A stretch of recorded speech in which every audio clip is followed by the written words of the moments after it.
Tonight, Make-A-Wish Maine hosted their Wishing Under the Stars Gala. Now held at Jeff's Catering in Brewer, this was the first time in years that the gala was held in person. Festivities included live and silent auctions, speeches, raffles, and more. The event aims to raise money to continue Make-A-Wish Maine's work of granting wishes to children in Maine. The average wish for Make-A-Wish Maine is about $7,000, although the impact it's able to make is priceless.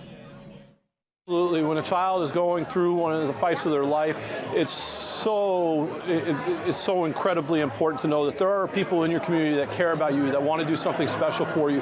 And it's clinically proven that the wish experience helps in the healing process. It impacts the child, the family, the community. It's super important, the work that they're doing, and it has a huge impact on these kids getting better.